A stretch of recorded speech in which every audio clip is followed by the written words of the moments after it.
What part of America are you in today? I am in Havana North. I'm in Miami, Florida. So it's a Oh, wow. beautiful time to be here. I'm in here for a conference, and weather couldn't be better. And so I decided to spend my time inside talking on a podcast.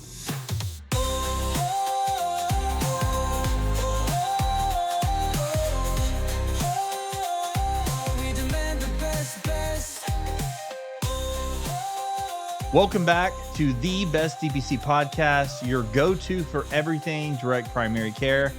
I'm your host, Wayne Lowry. I'm not a doctor, but I can confirm he, in fact, is dead, Jim. Little Star Trek reference for all you people out there. Today, we have our friend of the pod, Matt Hoff, who is the CEO of AS Medication Solutions. He is coming to us from sunny Florida. He could be outside enjoying that weather, but instead he is coming here to help us unpack some news of the week. We're unpacking a brand new, first in the nation Arkansas law that forces PBMs to divest their pharmacies. What drove it? Who wins? Who loses? And what does this mean for DPC practices everywhere? Thankfully, we have the expert, our friend of the pod, here with us today, Matt Hoff, to give us a deep dive. So, Matt, just to jump right into it, why in the world are you talking to me today? Other than I have nothing better to do.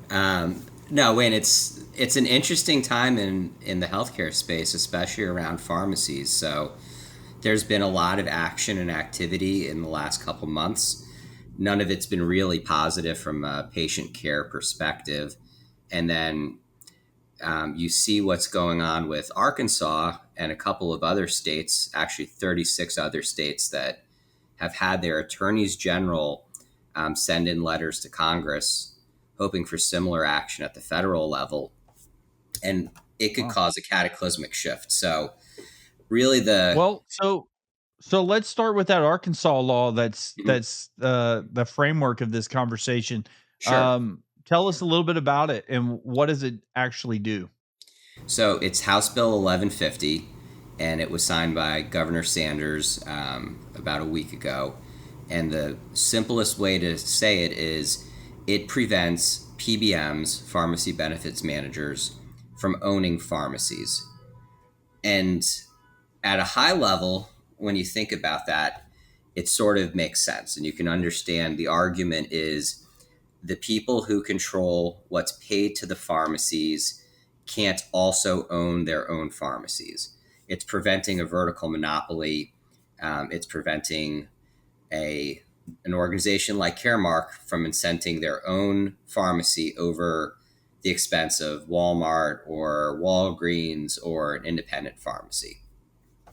And the So so pharmacy, we so just so we can for our audience give them some definitions. So for those of you that don't know, I mean everybody knows what a pharmacy is. We're used to that concept. That's where you go get, a Coca-Cola with chocolate syrup in it, right? That's where you go to the pharmacy. I want to take a quick break to talk about bestdpc.com. Are you a doctor looking to break free from the headaches of insurance and take control of your practice? Or maybe you're an employer searching for an affordable healthcare solution that actually works. At bestdpc.com, we cut through the noise and connect you with the country's best direct primary care clinics. Whether you're a patient tired of surprise medical bills or a physician ready to build a thriving membership-based practice, we've got the tools and resources you need. Find the best DPC doctors near you, get expert advice, and take the first step towards a better healthcare. Visit bestdpc.com today and see why direct primary care is the future of medicine. That's bestdpc.com because great healthcare should be simple, affordable, and built around you. So tell me what is a PBM? so a PBM is a pharmacy benefits manager, and a pharmacy benefits manager has the responsibility to make sure that a certain plan design is enforced. So they work with the employers to control what medications are covered, what copays are, what different plans are. They negotiate rates, so they negotiate what reimbursements are. They negotiate what's paid to the pharmacy. So the PBM sits in the middle and they say, what is and isn't covered, what is and isn't covered under what circumstances, how much an employer is getting billed, and how much a pharmacy is getting paid for it. So if you look at the Arkansas law, where it's really focused at is because they're in the middle and they can control those reimbursements to the pharmacy, it's inappropriate for a PBM to also own pharmacies because you have an inherent conflict of interest. So with that being said, so the idea here is if you are directing the plan and you are saying, "Hey, we're supposed to be independent as a PBM, independently serving our client, but if we also own the pharmacy and we're sending all the business to a particular pharmacy, and that's where the conflict of interest comes in." Is that correct? Absolutely. And if you think about it from a doctor's perspective, this is almost like a Stark Law argument where you shouldn't be able to give incentive to refer to one certain place or another or to do a self-referral. This is basically the PBM doing a self-referral to a pharmacy. So you can understand the point of that law at a high level. You want to make sure that you're not giving one organization too much power to steer a member or to steer a patient to a specific pharmacy at the expense of another one. So what about carve outs? Is there any carve outs in this law that we need to be aware of, or is it pretty narrow, or are there a lot of real exceptions to this that may be carried on? Well, let me say it this way. I don't think CVS is going to go down without swinging a little bit. There's 36 states attorney generals who have written letters asking for similar laws and for a federal law that mirrors this. So there is a long legal battle ahead of this. There's a lot of legislation ahead of this, and it's, PBMs are very large and very powerful. I don't see them going down without a fight. In terms of specifics, the Arkansas bill, I know we still have some folks that are experts digesting it, but the Arkansas bill is more gray than it is black and white, in my opinion. So where it gets enforced, how it gets enforced, and what the interpretation is still pretty out there. The baseline of it is CVS is owned by, or CVS owns Caremark. Caremark is a PBM. This bill would force all CVS locations in Arkansas to either close down or to be sold off to somebody else. And that is a pretty massive change. So where's the gray? You look at things like if they spun it off into its own entity that they still owned by the same stockholders, if it was a joint venture, if there were all sorts of different avenues and mechanisms, boy, that's there's some lawyers right now that are really excited about chomping at the bit. Yeah, chomping at the bit. Yeah, they're ready to jump in, and so with that, you expect pushback, obviously. So CVS, you've got CVS. Are there other large brands that kind of fall in that same category as a CVS? Nothing at the level of a CVS, but it comes down to, what is the definition of a PBM in this sense? So if you look at every PBM, for the most part, owns their own mail order pharmacy, and most of those are going to be out of state. But are they not allowed to serve Arkansas patients? It's not clear.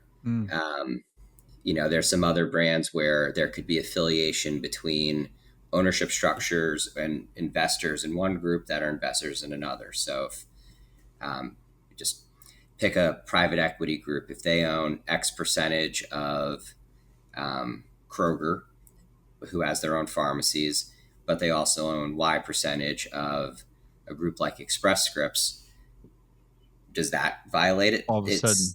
Yeah, there's, this, in my opinion, we had an expression in the Army that was called good initiative, bad judgment. This seems like a good initiative, bad judgment. It makes sense to try to keep that, to lessen that PBM control.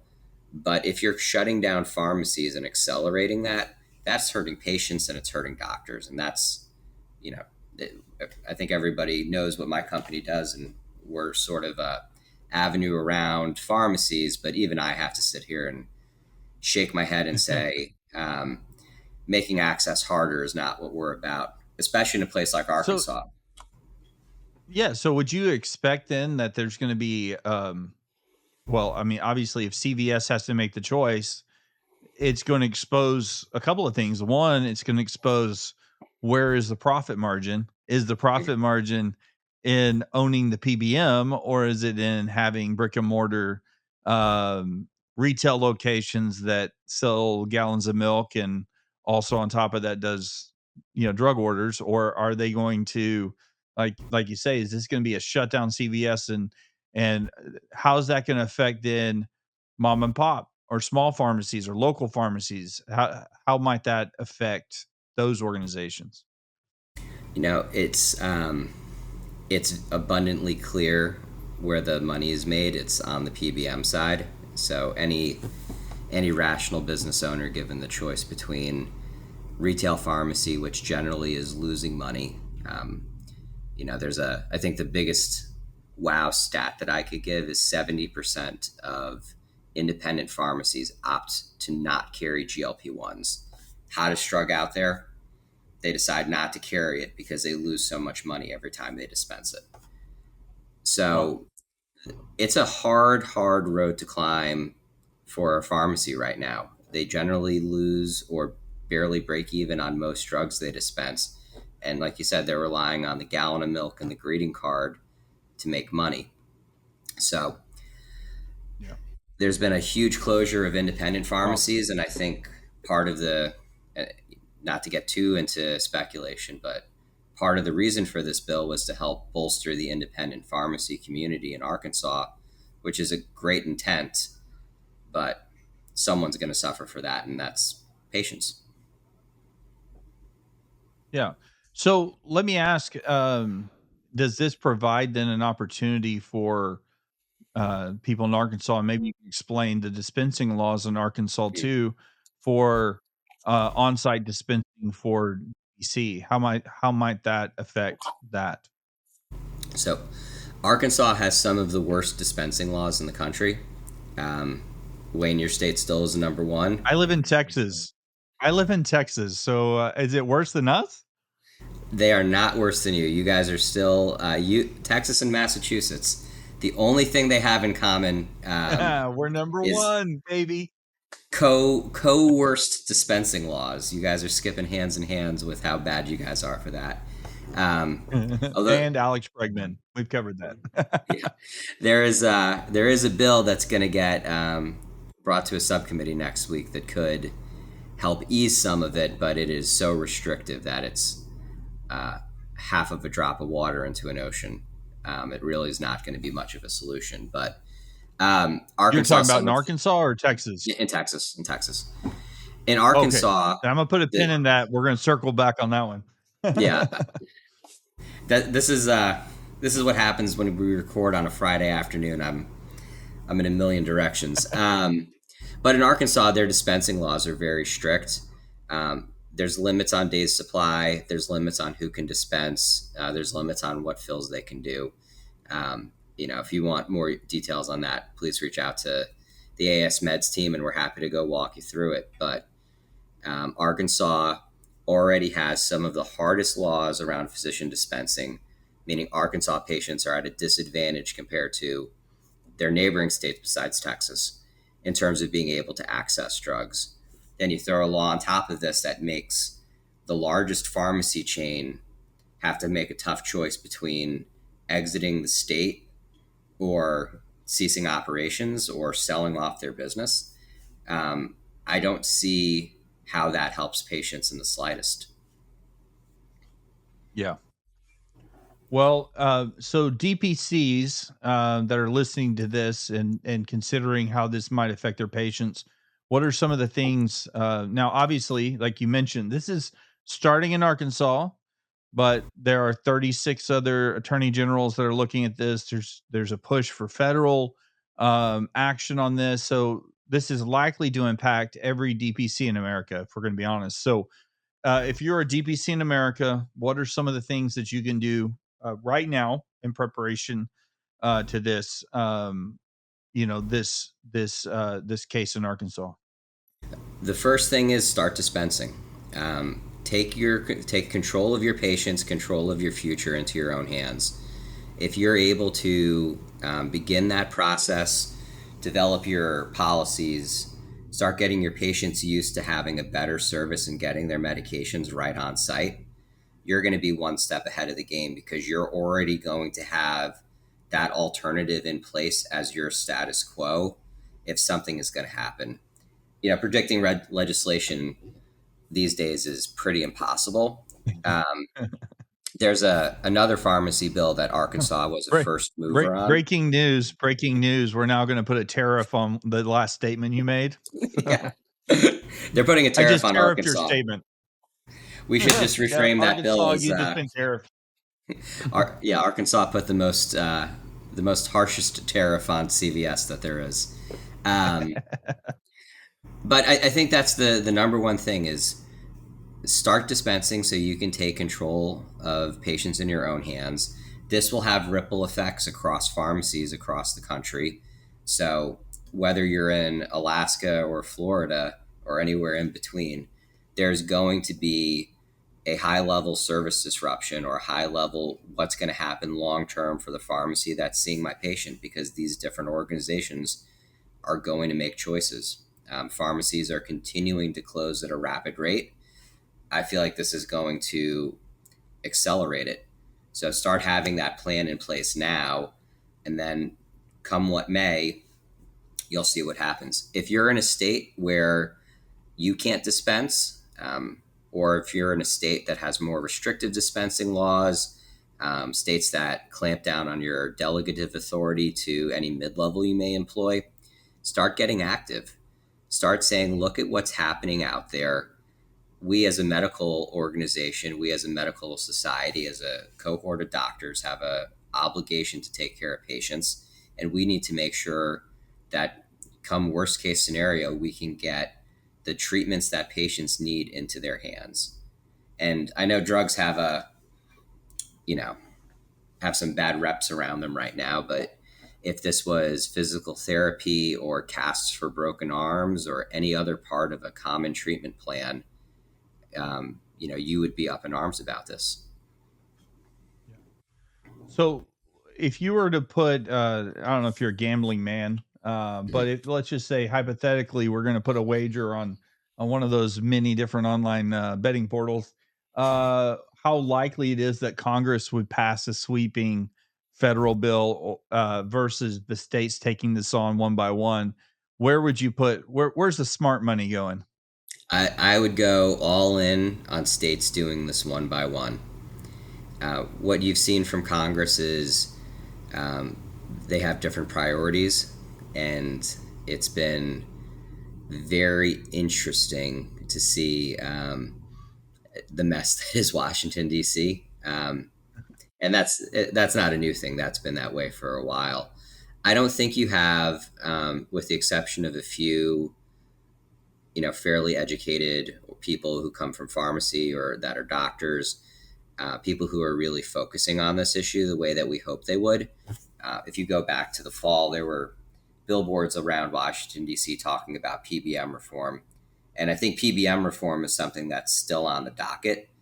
But the pharmacy to PBM interaction, I see as something that's very unlikely to have any notice at a federal level. And then if you look, Arkansas passed a first in the nation bill about pharmacy reimbursements a couple of years ago. And since then, you've seen copycat bills in around 10-ish states, with some that have passed in some form or fashion. I think this will take the same path, and it kind of spreads east across the SEC, if you want to think about that. So it kind of goes to Tennessee and works its way up to some of those states. But I think that those states that are sort of politically aligned will see this as a really good idea bill and try to do something similar without thinking of the second and third order effects. Now, if you were waving your magic wand on what you would recommend, like what would you do as far as a uniform standard across all those states? If the feds aren't going to do it, and I've elected you supreme ruler of all things pharmacy, what's the first thing you're going to do, Matt? Well, obviously, physician dispensing for any physician dispensing is it's not an increase of what scope of practice is. If you can write the prescription, you should be able to do basically something as complicated as self-checkout at a grocery store, grab a prepackaged bottle of medication, scan it, label it, and hand it out to the patient. You're restricting the thing that you can trust most 12-year-olds to do harder than you're restricting the act of writing a prescription, which you have to become, a doctor, nurse practitioner, or PA for. So that's obviously number one. I think this is a question, Wayne, which is what is the root cause problem? And the root cause problem is that pharmacies are going out of business because they are not making money selling their core product, which is pharmaceuticals. Yep. So let's look at ways that we can fix that don't affect patients. So I mentioned earlier that there was a mandatory minimum dispense fee law, which was great. The National Association of Chain Drug Stores did a study prior to COVID that said it costs about $12.95 for a pharmacy to dispense a bottle of air. Yet most of the time, the dispense fee that a PBM is charging them back is less than $5. So they started passing laws that said mandatory minimum dispense fee, $13. That's great. The pharmacies pass that cost on to either the patient or to the employer. So that second order effect of a bill that would have had a really good intention either hurt the payer, the government, if it's a government paid program, or the patient themselves. And if you take a really cheap antibiotic and add $13 on top of it, you put it in the realm where people can't afford it. So I love the mandatory minimum dispense fee law. What they also need to do is clarify or cap or specify that this can't come out of the patient's copay and can't just get billed back to the employer. That the PBM should be the one who's paying it so that you're not inappropriately punishing a patient or their employer, because that's where healthcare costs are rising. If the intent is to take it out of the PBM's margin, take it out of the PBM's margin. NADAC laws, which are becoming really common, especially for pass-through pricing, I think that's another fantastic solution there.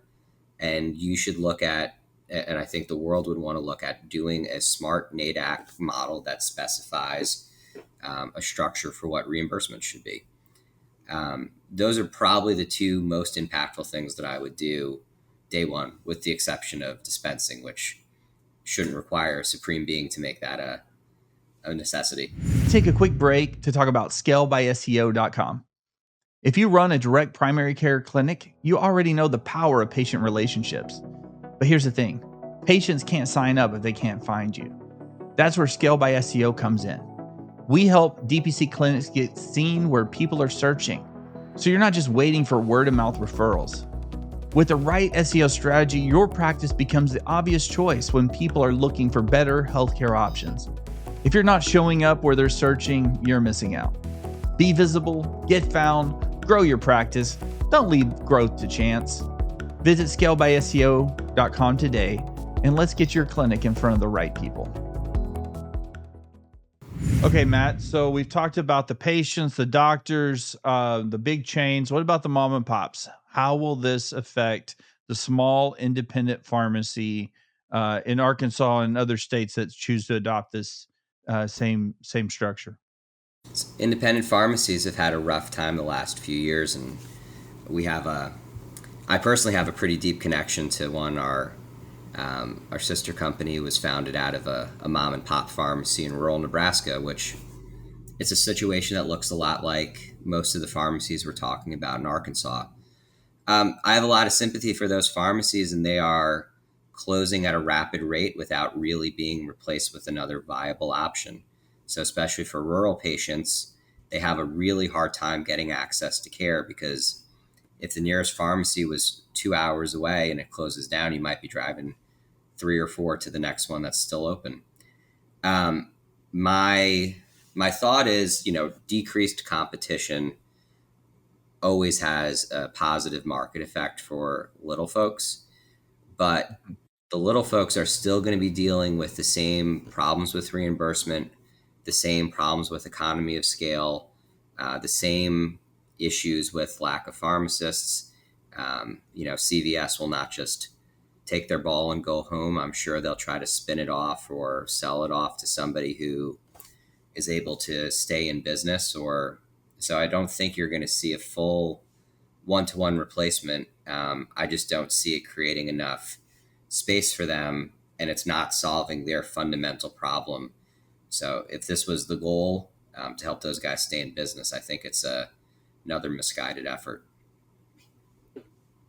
Awesome. Well, thanks, Matt. I want to say to everyone that's listening, Matt is a great expert in this field, and we're really glad to have him on the pod today. So huge thanks to my friend, the friend of the pod, Matt Hoff. This was eye-opening.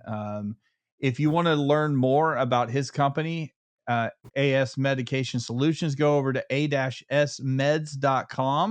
I hear they have a new blog. You might want to check that out. Also, you can find Matt.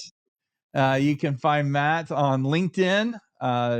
His link to his profile will be on the show notes, as well as their company LinkedIn account and other social media handles. For more DPC goodness, head over to bestdpc.com. Make sure to follow us on social media and subscribe to our YouTube channel. Make sure you like this channel. Also share it with your friends. If you're just listening to the podcast, make sure you subscribe and leave us 5 stars on any channel that allows you to do such. Until next time, remember, your health matters. Demand the best with direct primary care. Bye-bye.